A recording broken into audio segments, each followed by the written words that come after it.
Welcome back to my channel. नमस्कार. आज मी तुम्हाला तिखट दशमीची रेसिपी दाखवणार आहे. चला तर मग त्यासाठी काय काय साहित्य लागते ते बघूया. इथं मी 6 वाटी गव्हाचं पीठ घेतलेलं आहे. लाल तिखट, तीळ, ओवा, मीठ, हिंग, धनाजिरा पावडर, बेसन पीठ, हळद व तेल. चला तर मग रेसिपीला सुरू करूया. गव्हाच्या पिठामध्ये 2 चमचे बेसनाचं पीठ घालायचं आहे. त्यानंतर 2 चमचे लाल तिखट घालायचं आहे. लाल तिखट काय तुमच्या आवडीनुसार घालायचं आहे. आम्हाला जरा चरचरीत लागते म्हणून मी जरा जास्त घातले. 1 चमचा हिंग पावडर घालायची आहे. बारीक चमच्यानी 2 चमचे मीठ घालायचं आहे. 2 चमचे ओवा घालायचा आहे.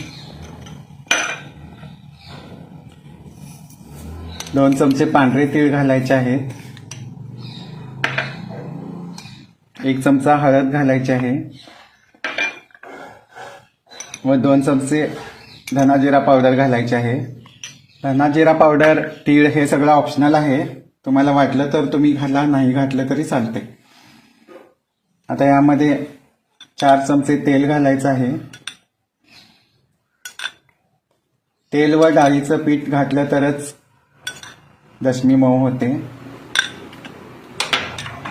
व्यवस्थित असं हे मिक्स करून घ्यायचं आहे व थंड पाणी घालून मळायचं आहे.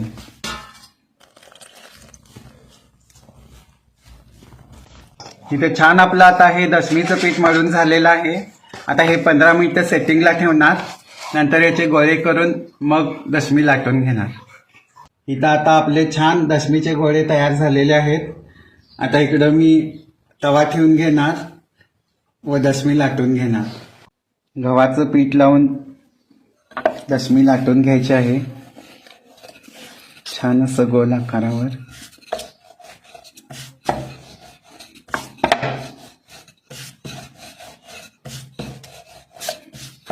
इथं आता आपली दशमी लाटून झालेली आहे. चला दशमी भाजून घेऊया.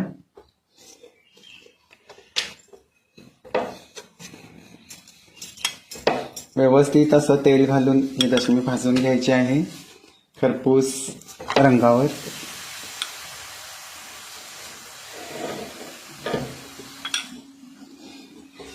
कुणाला तेल नको असेल तरी तसंच तुम्ही भाजून घेतला तरी पण चालते. पण जरा तेल लावल्यावरच व्यवस्थित असं सॉफ्ट दशम्या होतात म्हणून आम्ही तेल लावतोय.